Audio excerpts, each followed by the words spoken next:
ԱՄՆ նախագահ Դոնալդ Թրամփին չափազանց վրդովեցրել է ABC News-ի լրագրող Մարթա Ռադացի այն հարցը, թե ինքը ինչ դեր է խաղացել նոր Պաբլո 14-ի ընտրության գործընթացում։ Այս մասին քաղաքական գործիչը գրել է The Truth սոցիալական ցանցում։ Ըստ ԱՄՆ առաջնորդի հարցը առաջացել է ոչ մի տեղից, սակայն այն եղել է լրագրողի Թրամփով տարված մտքում։ Թրամփը նաև հիշեցրել է, որ ԱՄՆ-ի տարբեր շրջաններում նախագահական ընտրությունների ժամանակ իրեն մեծ թվով ձայներ են տվել կաթոլիկ 54%-ով։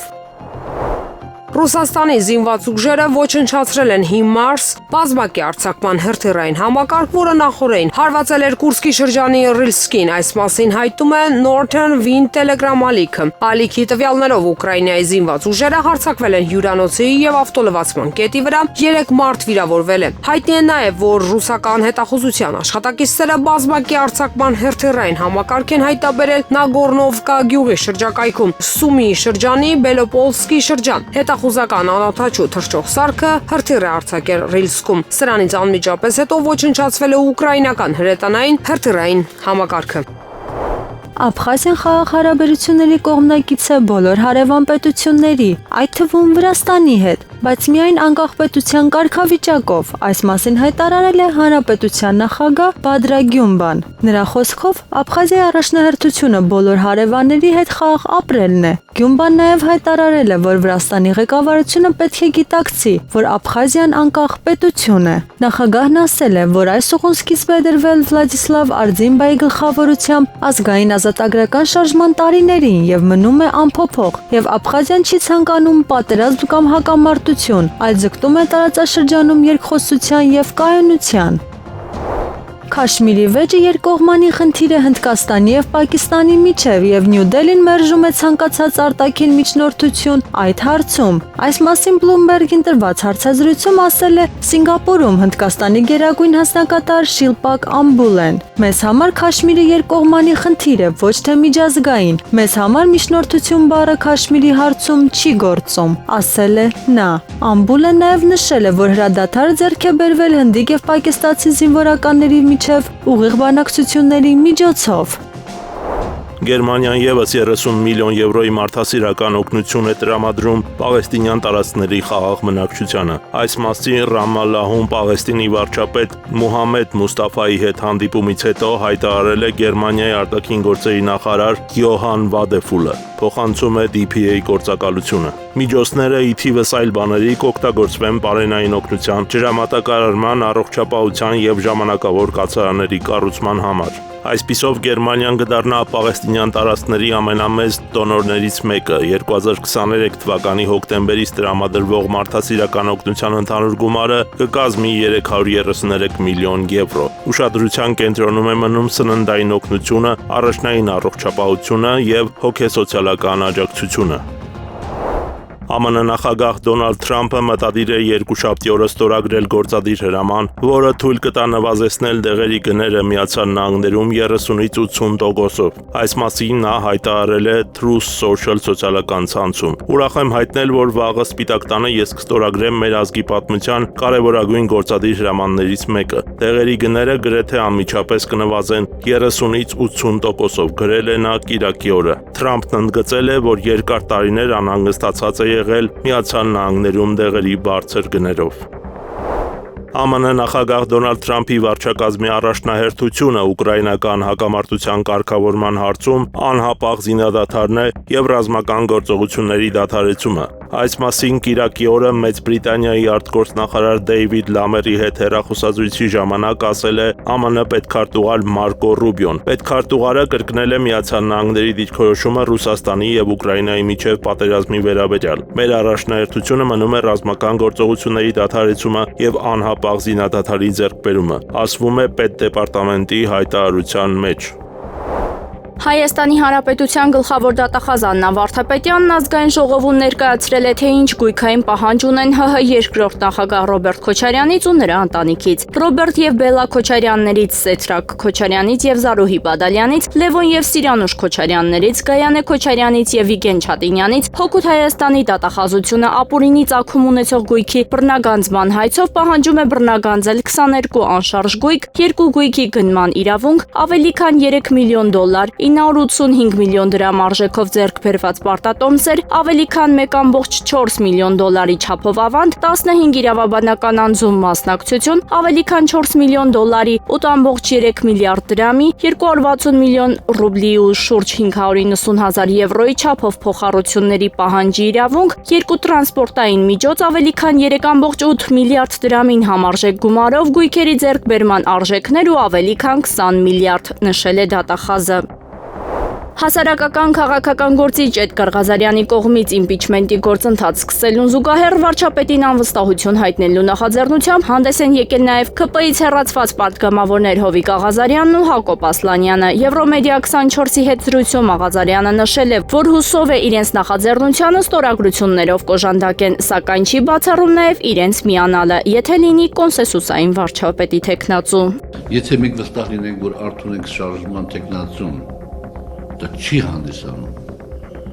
Ռոբերտ Քոչարյան, Սերժ Սարգսյան առանցքի շուրջ գտնվող քաղաքական ուժերի թեկնածու, թեկուզ ընդհանուր ոչ երևացող վստահենք, կարող է միանանք եւ ընդունելի համարենք, կարող է միանանք, դա չեմ բացառում։ Այստեղ բայց բանը խնդիրը ուրիշ է, մենք հիմա խոսում ենք, չէ՞, քաղաքական գործիչների հետ, որոնք քաղաքական գործիչներ կա, որ իրենք են նախաձեռնություն ցուցաբերել։ Մենք զրուցում ենք, մենք հիմա չենք կարող ասել մեխանիկական մոտեցում ցույց տանք։ Մենք կարող ենք որևէ քաղաքական գործիչ, որը շատ լավ ներկայանա եւ այդ ստորագրությունները հավաքվի եւ վաղը չմզորել, ասենք թե հաջողություն լինի, հաջողվի գործընթացը, քաղաքացիական պայմանագրի խմբակցությունից միանան անհրաժեշտ թվով պատգամավորներ եւ իմպիչմենտը տեղի ունենա ու այս մարդը դա Լարնա Ռոբերտ Քոչարյան, Սերժ Սարգսյան առանցքի շուրջ քաղաքական ուժերի այսպես կոչված ներկայացուցիչ։ Դա մեր համար անընդունելի է եւ հետեւաբար մենք պետք է լինենք շատ նրբանկատ եւ զգուշ մեր քայլերի մեջ։ Հայաստանի քննչական կոմիտեից հայտնել են, որ Երևանի ավականու անդամ Գևորգ Ստեփանյանի կնոջ ավտոմեքենան այրելու դեպքով մեկ անձի նկատմամբ հարուցվել է հանրային քրեական հետապնդում քրեական օրենսգրքի 264 հոդվածի 2-րդ մասի 2-րդ եւ 6-րդ կետերով։ Վերջինիս նկատմամբ որպես խափանման միջոց կիրառվել է կալանքը։ Հիշեցնենք, որ Գևորգ Ստեփանյանի կնոջ ավտոմեքենան այրել է Թայրովի բնակիչ ԱՀ մոտոցիկլետով։ Ռուս խաղաղապահներն առաջ են շարժվել երկու ուղղությամբ, այս մասին հայտնել է ուկրաինական Deep State վերլուծական պորտալը։ Հաղորդվում է, որ ռուսական զորքերն առաջ են շարժվել Նովոպավլովյան ուղղությամբ, Սերեբրյանիից հարավ, ինչպես նաև Կոստանդինովսկայից հարավ, Դոնեցկի ժողովրդական հանրապետության Վոդյանայի երկրորդի շրջանում։ Այս ամենով պայմանավորված մի քանի վայրերում մարտեր են ընթանում։ Ուկրաինացի ռազմական թղթակից Բոգդան Միրոշնիկովը հայտնել է, որ Կոստանդինովկայի ուղղությունն ավելի արագ է քանդվում, քան ինքը կարծում էր։ Նրա խոսքով, այս տարածաշրջանում ռուսական զորքերի համար շատ ավելի հարմար կլինի ընդհանուր գործողություն իրականացնել։ Ուկրաինայի նախագահի գրասենյակի ղեկավար Անդրեյ Երմակը հայտարարել է, որ ԱՄՆ-ն պետք է առաջնորդի Ռուսաստանի հետ հնարավոր զինադադարի ապահովումը։ Առաջնորդը պետք է լինի ԱՄՆ-ն, քանի որ նահանգները իսկապես կարող են այդ ամենը վերահսկել իրենց արբանյակների օգնությամբ, հայտարարել է Երմակը։ Ուկրաինայի նախագահի գրասենյակի ղեկավարը նաև նշել է, որ կարևոր է պարզել հրադադարի խախտման դեպքում գործողությունների մեխանիզմը։ Նրա խոսքով, եթե այդպիսին չկա, ապա ապագայում դժվար կլինի որոշել, թե ով է խախտել հրադադարը։ Ֆրանսիայի նախագահ Էմանուել Մակրոնի եւ Գերմանիայի կանցլեր Ֆրիդրիխ Մերցի հայտարարությունները Ուկրաինայում խաղաղ բանակցություններ չսկսելու մասին, քանի դեռ կրակի ամբողջական դադարեցումը ձեռք չի բերվել, տարակուսելի են։ Այս գնահատականն է տալիս գերմանական Handelsblatt հրատարակությունը։ Լրագրողներն իրենց հարցնում էին ինչու ոչ, քանի որ շատ հակամարտությունների ժամանակ հնարավոր խաղաղության մասին խոսակցություններ են եղել ակտիվ ռազմական գործողությունների ժամանակաշրջաններում, գրում է պարբերականը։ Ըստ Handelsblatt-ի, եթե իսկապես կայանա Ռուսաստանի նախագահ Վլադիմիր Պուտինի եւ Ուկրաինայի նախագահ Վոլոդիմիր Զելենսկու հանդիպումը, ճգնաժամի լուծումն ավելի արագ կլինի։ Չինաստանը ողջունում է Ուկրաինայում խաղաղության հասնելուն ուղղված բոլոր ջանքերը։ Երկուշաբթի օրը կայացած ճեպազրույցում ասել է Չինաստանի արտաքին գործերի նախարարության խոսնակ Լին Ջիանը, մեկնաբանելով Ռուսաստանի առաջարկը վերսկսել Ուկրաինայի հետ ուղիղ բանակցությունները Ստամբուլում։ Մենք ողջունում ենք խաղաղության հասնելուն ուղղված բոլոր ջանքերը եւ հուսով ենք, որ բոլոր շահագրգիռ կողմերը կշարունակեն երկխոսությունն ու բանակցությունները։ Բոլոր կողմերի համար արդար տևական պարտավորեցնողի եւ ընդունելի խաղաղության համաձայնագրի կնքման նման նպատակով, որն ի վերջո կհանգեցնի ուկրաինական ճգնաժամի քաղաքական կարգավորմանը, ասել է Լինջյանը։ Կիրակի օրը Ռուսաստանի նախագահ Վլադիմիր Պուտինը դիմել է ռուսական եւ արտասահմանյան լրատվամիջոցներին եւ առաջարկել Ուկրաինային վերսկսել ուղիղ բանակցությունները առանց նախապայմանների։ Ռուսաստանի ղեկավարն ընդգծել է, որ չի բացառում իրական զինադադարի ձեռքբերումը, որը կպահպանվի Կիևի ռեժիմի կողմից։ Համասը մայիսի 12-ին ազատ կարձակի իսրայելցի պատանդներին, ովքեր ունեն ԱՄՆ քաղաքացիություն։ Իսրայելցի պատանդը, ով նույնպես ԱՄՆ քաղաքացիություն ունի, ազատ կարձակվի երկուշաբթի օրը։ Այս մասին հայտարարել է պաղեստինյան Համաս շարժման ռազմական թևը Իզեդին Ալ-Քասամ բրիգադներ խմբավորումը։ Մենք որոշել ենք, որ երկուշաբթի օրը մայիսի 12-ին ազատ կարձակենք իսրայելցի զինվոր եւ ԱՄՆ քաղաքացի Իդան Ալեքսանդրին, գրել է խմբավորման պաշտոնական ներկայացուցիչ Աբու Ուբայդան տելեգրամյան իր ալիքում։ Իրանի արտաքին գործերի նախարարության խոսնակը մեկնաբանել է Թեհրանի եւ Վաշինգտոնի միջև Մասկատում Օմանի միջնորդությամբ տեղի ունեցած անուղղակի բանակցությունների 4-րդ փուլը։ Նրա խոսքերը մեջբերում է ՌԻԱ Նովոստին։ Իրանի արտաքին գործերի նախարարության խոսնակը բանակցությունների փուլը անվանել է դժվար, բայց օգտակար։ Կիրակի մայիսի 11-ին Մասկատում տեղի ունեցավ ԱՄՆ-ի եւ Իրանի միջև անուղղակի բանակցությունների 4-րդ փուլը։ Օմանական կողմի միջնորդությամբ բանակցությունները վերսկսվեցին երկշաբաթյան միջումից հետո։ Թեհրանի եւ Վաշինգտոնի միջև անուղղակի բանակցությունների առաջին եւ երրորդ փուլերը տեղ են ունեցել Օմանում համապատասխանաբար ապրիլի 12-ին եւ 26-ին, իսկ երկրորդը Իտալիայի Հռոմ քաղաքում ապրիլի 19-ին։ Օմանի արտաքին գործերի նախարարության տվյալներով կողմերը քննարկել են համաձայնագիր, որը ենթադրում է Իրանի կողմից միջուկային զենքի մշակումից լիակատար հրաժարում պատժամիջոցների վերացման դիմաց, միաժամանակ պահպանելով Թեհրանի իրավունքը զարգացնելու խաղաղ միջուկային էներգիա։ Ռուսաստանը չի համաձայնի Ուկրաինայում եվրոպացի խաղաղապահներ տեղակայելու գաղափարի հետ։ Այս մասին ABC News հեռուստաալիքին տված հարցազրույցում հայտարարել է Ռուսաստանի նախագահի մամուլի քարտուղար Դմիտրի Պեսկովը։ Ոչ մենք չենք կարող, ասել է Կրեմլի խոսնակը ի պատասխան այս հարցի։ Ապրիլի վերջին Ռուսաստանի անվտանգության խորհրդի քարտուղար Սերգեյ Շոյգուն կարծիք հայտնեց, որ Ուկրաինայի տարածք խաղաղապահներ մտցնելու ծրագրերը եվրոպացիների կողմից Ուկրաինայի արևմտյան շրջանների մոտալուտ օկուպացիա նշաններ ունեն։ Նրա խոսքով Կիևում դա չեն տեսնում կամ փորձում են չնկատել։ Մինչ այդ Ռուսաստանի արտաքին հետախուզության ծառայությունը հաղորդել էր, որ Արևմուտքը պլանավորում է Ուկրաինա մտցնել մոտ 100,000 մարդուց բաղկացած զորակաց ուկրաինական բանակի մարտունակությունը վերականգնելու համար խաղաղապահ առաքելության քողի տակ։ Կիևը փորձել է տապալել մայիսի տոնակատարությունները Մոսկվայում, սակայն ՀՕՊ-ն արդյունավետորեն է աշխատել այդ օրերին։ Ռասիա 1 լրագրող Պավել Զարուբինին ասել է Ռուսաստանի Դաշնության նախագահի մամուլի քարտուղար Դմիտրի Պեսկովը։ Այս մասին հաղորդում է ՌԻԱ Նովոստին։ Կրեմլի խոսնակը շեշտել է, որ հաղթանակի օրվա նախօրեին Վլադիմիր Զելենսկու հայտարարությունները օտարերկրյա հյուրերի անվտանգության երաշխիքների մասին խելագարության եզրին էին։ Իսրայելական ինքնաթիռները սկսել են հարվածել Եմենի Հոդեյդա, Ռաս Իսա եւ Աս-Սալիֆ նավահանգիստներին, որոնք գտնվում են Կարմիր ծովի ափին եւ գտնվում են հութիների վերահսկողության տակ։ Այս մասին հաղորդում է Սաուդյան Արաբիայի Ալ-Արաբիա հեռուստաալիքը, հղում անելով իր աղբյուրներին։ Հութիների գլխավորած կառավարության ներքին գործերի նախարարությունը նույնպես հայտարարել է, որ նահանգը ենթարկվել է իսրայելական հարձակման, ավելի վաղ Իսրայելի բանակը կոչ էր արել անհապաղ տարհանել մարդկանց Հոդեյդա, Ռասիսա եւ Աս-Սալիֆ նավահանգիստներից։ Իսրայելի պաշտպանության բանակի խոսնակը հայտարարել է, որ Եմենի Անսար Ալլահ շարժման հութի ապստամբները այդ վայրերն օգտագործում են իրենց ահաբեկչական գործունեության համար։ ԱՄՆ պետքարտուղար Մարկո Ռուբիոն կմեկնի Թուրքիա մասնակցելու մայիսի 14-ից 15-ը Անտալիայում կայանալիք ՆԱՏՕ-ի արտաքին գործերի նախարարների ոչ պաշտոնական հանդիպմանը, որտեղ նախարարները կքննարկեն դաշինքի անվտանգության առաջնահերթությունները, պաշտպանական ներդրումների ավելացումը եւ Ռուսաստան-Ուկրաինա պատերազմի ավարտը։ Ռուբիոն Անտալիայում կլինի նախագահ Թրամփի օրակարգը առաջ մղելու համար, որը վերաբերում է դաշնակիցների կողմից ՆԱՏՕ-ի արդյունավետության ամրապնդման եւ բարձրացման գործում իրենց ներդրումն ավելացնելուն, ասել է խոսնակը։ Միացյալ Նահանգներում Կատարի մամուլի կցորդ Ալի Ալ-Անսարին Պոլիտիկոյին ասել է, որ Կատարի իշխանությունները դեռ չեն որոշել ԱՄՆ նախագահ Դոնալդ Թրամփին $400 միլիոն արժողությամբ Boeing 747 նվիրել, թե ոչ։ Ալի Ալ-Անսարիի խոսքով հարցն այժմ քննարկվում է եւ վերջնական որոշում դեռ չի կայացվել։ Ավելի վաղ ամերիկյան ABC հեռուստաալիքը հղում անելով աղբյուրներին հայտնել էր, որ ԱՄՆ նախագահ Դոնալդ Թրամփի վարչակազմը պատրաստվում է ընդունել Boeing 747 ինքնաթիռը որպես նվեր Կատարի թագավորական ընտանիքից։ Հեռուստաալիքի տվյալներով Կատարը կարող է ինքնաթիռը հանձնել հաջորդ շաբաթ։ Թրամփն արդեն ստուգել էր ինքնաթիռը, երբ այն փետրվարին վայրեջք էր կատարել West Palm Beach-ի օդանավակայանում։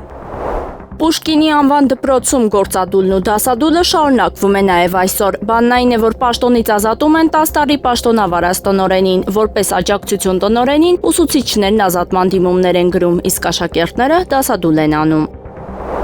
Մայիսի 12-ին Հայաստանի Հանրապետության պաշտպանության նախարար Սուրեն Պապիկյանի գլխավորած պատվիրակությունն աշխատանքային այցով մեկնել է Գերմանիայի Դաշնային Հանրապետություն։ Այս մասին հայտնում է Հայաստանի Հանրապետության պաշտպանության նախարարությունը։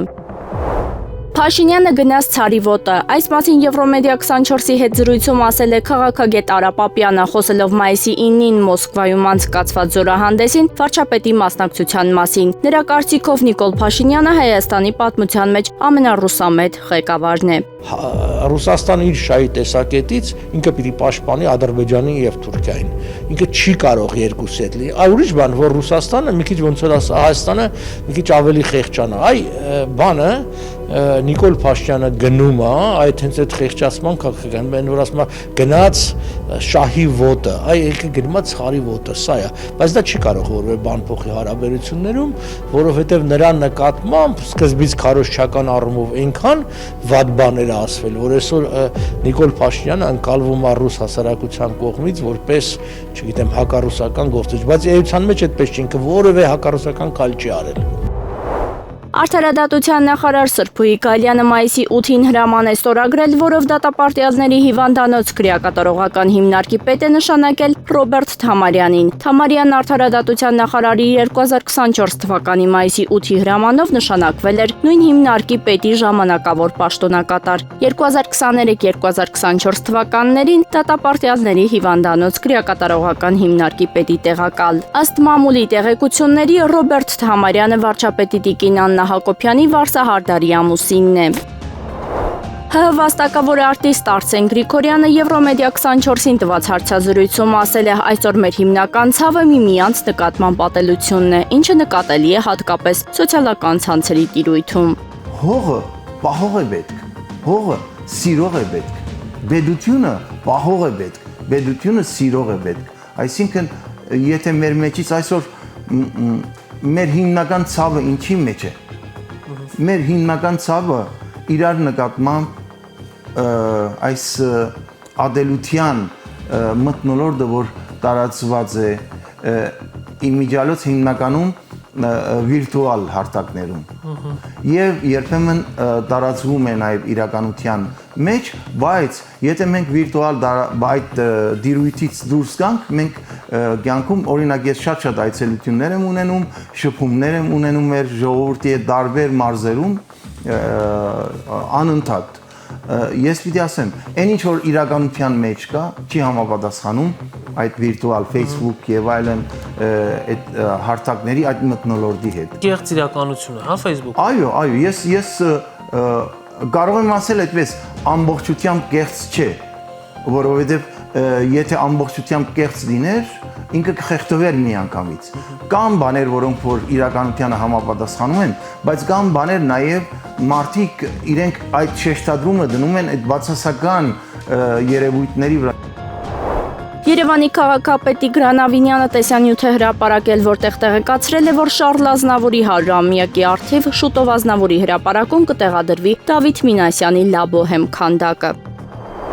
ԱՄՆ նախագահ Դոնալդ Թրամփը կոչ է արել Ուկրաինային անհապաղ համաձայնել Ռուսաստանի նախագահ Վլադիմիր Պուտինի առաջարկած բանակցություններին, որոնք կարող են տեղի ունենալ Թուրքիայում մայիսի 15-ին։ Ռուսաստանի նախագահ Պուտինը չի ցանկանում հրադադարի համաձայնագիր կնքել Ուկրաինայի հետ, բայց ցանկանում է հանդիպել մայիսի 15-ին Թուրքիայում, այս արյունալի կոտորածի հնարավոր դադարեցման շուրջ բանակցելու համար, ասել է նա։ Ուկրաինան պետք է համաձայնվի դրան եւ անմիջապես առնվազն նրանք կկարողանան որոշել, թե արդյոք հնարավոր է գործարք, իսկ եթե ոչ, ապա եվրոպական առաջնորդները եւ Միացյալ Նահանգները կիմանան ուժերի դասավորվածությունը եւ կկարողանան գործել համապատասխան ձևով, կարծում է ամերիկացի առաջնորդը։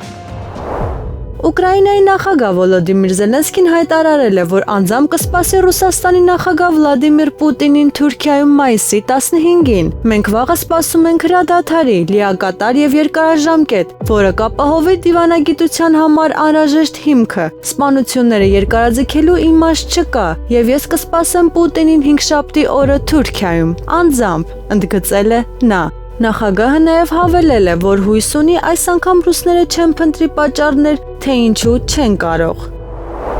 Քրդական բանվորական կուսակցությունը հայտարարել է իր լուծարման եւ Անկարայի հետ ավելի քան 40 տարի տևած զինված հակամարտության ավարտի մասին հաղորդում է Ռուդաուն։ Համապատասխան որոշումը կայացվել է կուսակցության համագումարում մայիսի 5-ից 7-ը։ Քրդական բանվորական կուսակցության 12-րդ համագումարը հավաքվել է իր առաջնորդ Աբդուլլա Օջալանի կոչով եւ գնահատել նրա կողմից համագումարին ներկայացված հեռանկարներն ու առաջարկները։ Քրդական բանվորական կուսակցության 12-րդ համագումարի արդյունքների եւ դրա ընթացքում կայացված որոշումների մասին մանրամասն տեղեկատվությունը հանրությանը կներկայացվի մոտ ապագայում։ NTV-ն մեջբերում է համագումարի հայտարարությունից հատվածներ։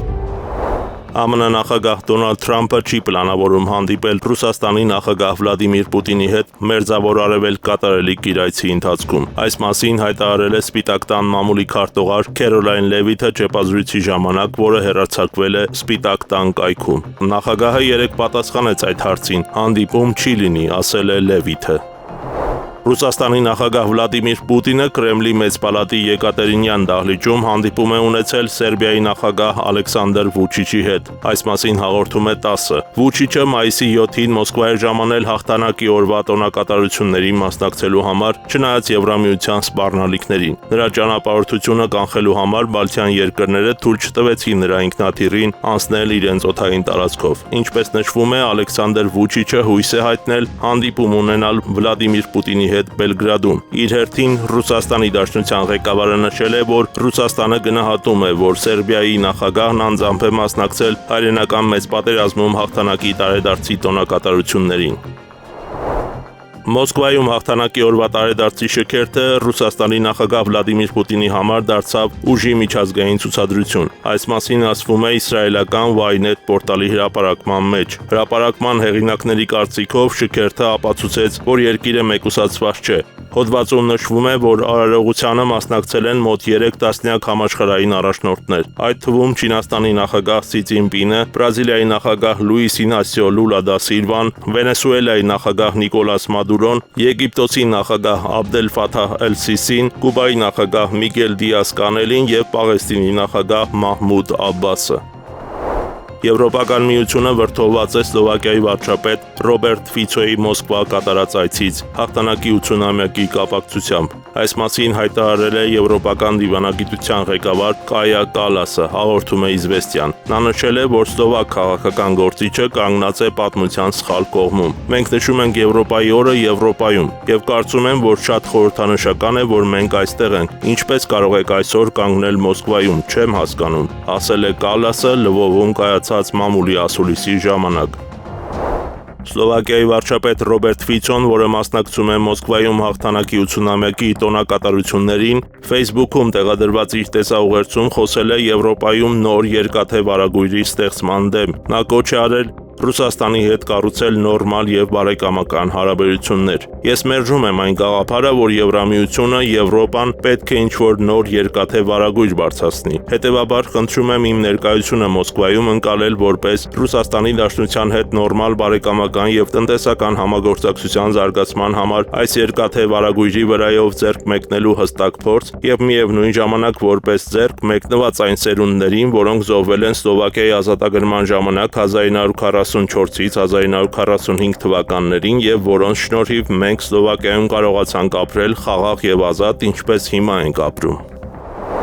Մայիսի 9-ին ՌԴ դեսպանատուն կատարած այցի ժամանակ Հյուսիսային Կորեայի առաջնորդ Կիմ Չեն Ընը նշել է, որ ԿԺԴՀ-ն հաղթանակի օր է համարում է Ռուսաստանի հետ ընդհանուր տոն եւ կիսում է դրա ուրախությունը դաշնակից պետության ընկերների հետ։ Այս մասին հայտնում է Կորեայի կենտրոնական լրատվական գործակալությունը։ Մայիսի 9-ին ԿԺԴՀ պետական գործերի նախարարը դստեր հետ այցելել է Փենյանում Ռուսաստանի դեսպանատուն, փոխանցելու ժողովրդական հանրապետության ողջ ղեկավարության, ներառյալ կուսակցության, կառավարության եւ խորհրդարանի շնորհավորանքները։ Ընկեր Կիմ Չեն Ընն ասել է, որ մեր պետությունն ու ժողովուրդը մայիսի 9-ը, որը ռուս ժողովրդի արյան գնով անկին հաղթանակի օր է հայրենիքի եւ մարդկության ճակատագրի համար, համարում են երկու երկրների ԿԺԴՀ-ի եւ Ռուսաստանի Դաշնության համար ընդհանուր տոն, հաղորդում է գործակալությունը։ Մայիսի 9-ը տոն է ռուս ժողովրդի համար, տոն է ողջ մարդկության համար, տոն է կորեացի ժողովրդի, ինչպես նաեւ ինձ համար։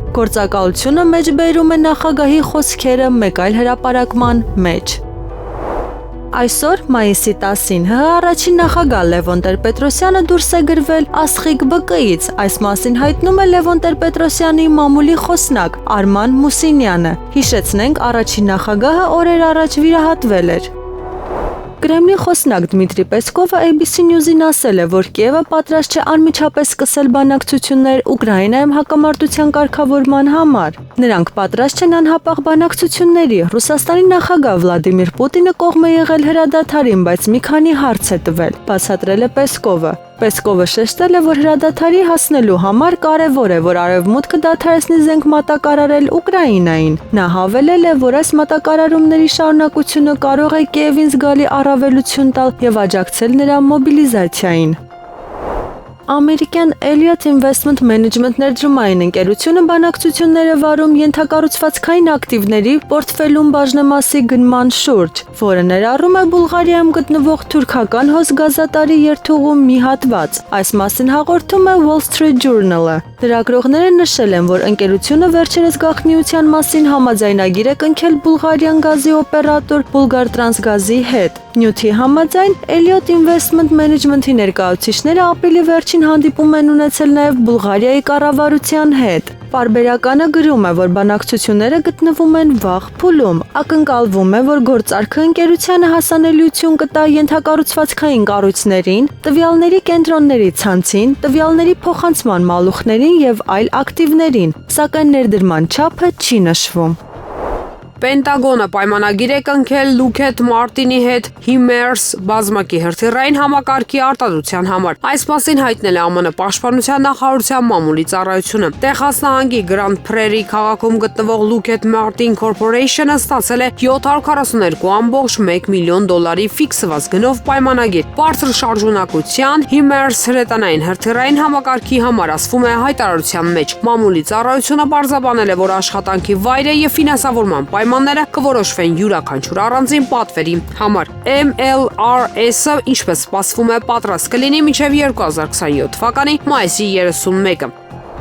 Ֆրանսիայի նախագահ Մակրոնը, Լեհաստանի վարչապետ Տուսկը, Գերմանիայի կանցլեր Մերցը եւ Մեծ Բրիտանիայի վարչապետ Ստարմերը ժամանեցին Ուկրաինա։ Կիևի երկաթուղային կայարանում քաղաքական գործիչների հանդիպման տեսանյութը հրապարակել է Union-ը եվրոպական պետությունների ներկայացուցիչներին դիմավորել են Ուկրաինայի նախագահի գրասենյակի ղեկավար Անդրեյ Երմակը եւ արտաքին գործերի նախարար Անդրեյ Սիբիգան։ Նորընտիր Հռոմի պապ Լևոն 14-րդը մանկուց սիրում էր քահանայի դեր խաղալ։ Այս մասին գրում է New York Times-ը հղում անելով պապի եղբորը Լուի Պրևոյին։ Չիկագոյի արվարձանում մեծանալով ապագա Հռոմի պապ Լևոն 14-րդը չէր ձևանում կովբոյ կամ բանկային կողոպտիչ։ Փոխարենը նա սիրում էր քահանայի դեր խաղալ, ասվում է հոդվածում։ Հրապարակման մեջ ասվում է, որ փոքրիկ Ռոբերտի ընտանիքը հաճախ կատակում էր, որ նա կդառնա հովապետ։ Հռոմի պապի եղբոր խոսքերով մանուկ հասակում Լևոն 14-րդը միշ խաղարարի դեր է խաղացել եղբայրների միջև հակամարտություններում։ Եղանակը առաջիկա օրերին։ Երևանում մայիսի 12-ին սպասվում է կարճատև անձրև եւ ամպրոպ։ Մայիսի 13-ից 15-ին 16-ի գիշերը ժամանակ առ ժամանակ սպասվում է անձրև եւ ամպրոպ։ 13-ից 15-ին առանձին հատվածներում հորդառատ։ Մայիսի 16-ից 3-ը սպասվում է առանց տեղումների եղանակ։ Մարզերում մայիսի 12-ին շրջանների մեծ մասում, 16-ից 3-ն առանձին շրջաններում սպասվում է կարճատև անձրև եւ ամպրոպ։ Մայիսի 13-ից 15-ին 16-ի գիշերը ժամանակ առ ժամանակ հանրապետության ողջ տարածքում սպասվում է անձրև եւ ամպրոպ։ Մայիսի 12-ից 15-ին առանձին հատվածներում անձրևները կլինեն հորդառատ։ Հնարավոր է նաեւ կարկուտ։ Օդի ջերմաստիճանը մայիսի 12-ից 15-ին աստիճանաբար կնվազի 8-ից 10 աստիճանով։